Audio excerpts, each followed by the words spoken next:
আমার স্বামী আমার মারধন যৌতুক লাগে আমার মারধন করুন। যৌতুকের দায়ে স্বামীর নির্যাতনে অসহায় এই নারী সিলেটের দক্ষিণ সুরমার ফরিদা বেগম। এই নারী বিনামূল্যে আইনি সহায়তা গ্রহণের জন্য সিলেট লিগ্যাল এইড কার্যালয়ে আসেন।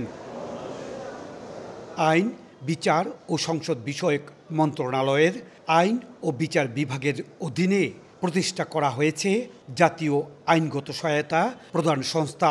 সংস্থার অধীনে ইতিমধ্যে 64টি জেলায় জেলা ও দায়রা জজের নেতৃত্বে জেলা লিগ্যাল এইড কমিটি গঠন করা হয়েছে। স্বামী দ্বিতীয় বিবাহ করে আমার অনেক নির্যাতন করছে, পরে আমি লিগ্যাল এইডে আসছি।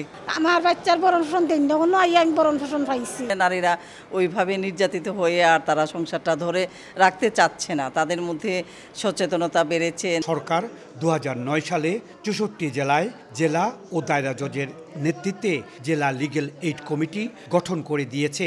এছাড়া প্রতিটি উপজেলা ও ইউনিয়ন পর্যায়ে লিগ্যাল এইড কমিটি গঠন করা হয়েছে। 1, 2, 3 ঢাকায় জমি জিতে নিন 100% ক্যাশব্যাক সহ 20 কোটি টাকার পুরস্কার।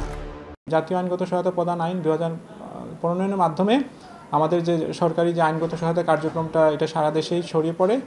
সেই প্রেক্ষিতেই জেলা লিগ্যাল এইড অফিস সিলেট আমরা আমাদের কার্যক্রম চালিয়ে যাচ্ছি। 2011 সাল থেকে 2023 সাল পর্যন্ত সিলেটের জেলা লিগ্যাল এইড অফিস 11,127 জন বিচার প্রার্থীকে আইনি সেবা দিয়েছে, আর 2,748টি মামলা সফলভাবে নিষ্পত্তি করেছে।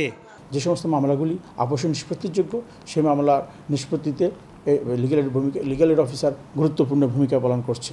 গণসচেতনতা বৃদ্ধির লক্ষ্যে প্রতি বছর 28 এপ্রিল দেশব্যাপী জাতীয় আইনগত সহায়তা দিবস পালিত হয়। ইকরামুল কবির, সময় সংবাদ, সিলেট।